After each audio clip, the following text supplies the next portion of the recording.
दोस्तों ये कहानी एक इलेक्ट्रिशियन की है जो एक कमरे में इलेक्ट्रॉनिक पावर सिस्टम पर काम कर रहा होता है। इलेक्ट्रिशियन ये जानकर हैरान हो जाता है कि वह पीछे की ओर से वापस उसी कमरे में दाखिल हो जाता है, लेकिन वो वापस लेफ्ट साइड के दरवाजे से बाहर आ जाता है। जब वो गेट पर रुकता है तो वो अपने आप को राइट साइड के दरवाजे पर खड़ा दिखता है। उसको विश्वास नहीं हो रहा था कि उसके साथ ये सब क्या हो रहा है। उसे लग रहा था कि वो एक अजीब से लूप में फंस चुका है। वो लॉक से अलग अलग कोड दर्ज करता है, लेकिन कुछ भी नहीं बदलता। थोड़ा सोच विचार के बाद वो अपने औजारों की मदद से लेफ्ट वाले दरवाजे को खोलने का फैसला करता है। इसके बाद वो धीरे धीरे लेफ्ट साइड की ओर चलना शुरू करता है और राइट साइड की ओर से बाहर निकल जाता है। जल्द ही वो स्प्रिंट लगाते हुए वहाँ से निकलने की कोशिश करता है। अंत में वो थक जाता है। वो थोड़ा आराम करने के लिए पानी पीने और नाश्ता करने का फैसला करता है। उसके पास टाइम पास करने के लिए कोई भी चीज नहीं थी, इसीलिए वह बोर हो जाता है। तभी फिर वो लेफ्ट दरवाजे से अपनी पीठ पर कचरा फेंकने लगता है। अब इलेक्ट्रिशियन एन केवल कागज को अपनी ओर फेंकता है, बल्कि उस कागज को पकड़ भी लेता है।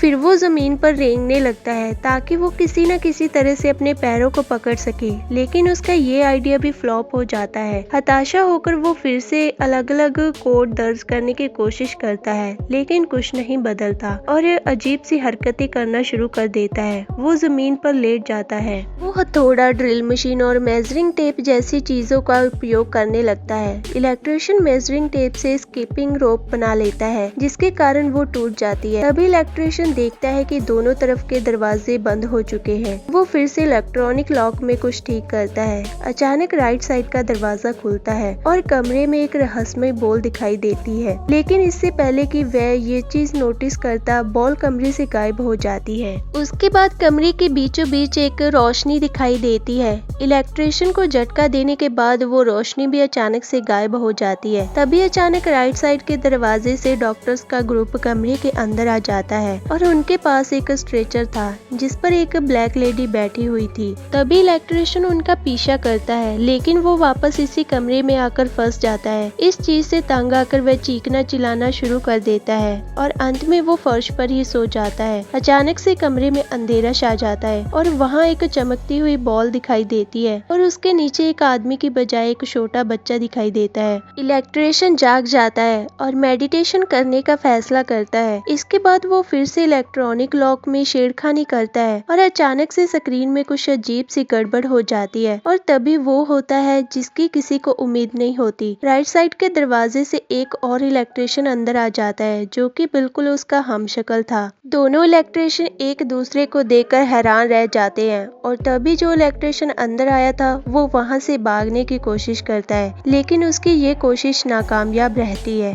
अब वो एक नहीं बल्कि दो हो गए। उनमें से एक कोने में चैन से सो जाता है। इलेक्ट्रिशियन कटर की मदद से अपने कपड़ों को टुकड़ों में काटता है और उनसे एक लंबी रस्सी बनाने की कोशिश करता है। इलेक्ट्रिशियन रस्सी पर जूस भी डालता है। वो रस्सी के एक सिरे को तार से जोड़ देता है, दूसरे सिरे को लेफ्ट साइड में फेंक देता है ताकि रस्सी राइट साइड के कमरे के बीचों बीच आ जाए। लेकिन तभी वो एक खुले वायर को पकड़ लेता है और उसे एक जोरदार झटका लगता है और बच्चे के साथ एक रहस्यमय आग का गोला फिर से वहां दिखाई देता है। दूसरा इलेक्ट्रिशियन जाग जाता है और पहले इलेक्ट्रिशियन को मरा हुआ पाकर वो डर के मारे चिल्लाने लगता है। फिर दूसरा इलेक्ट्रिशियन राइट साइड का दरवाजा खोलता है और वो देखता है कि आखिरकार ये लूप खत्म हो चुका था। खुशी की चीख के साथ वो बाहर आ जाता है। फिर हमें पता चलता है कि पहला इलेक्ट्रिशियन मरा नहीं था, वो केवल बेहोश था। वो अपनी होश में आ जाता है। लूप खत्म होने की वजह से अब वो इस रहस्यमय कमरे से बाहर आ जाता है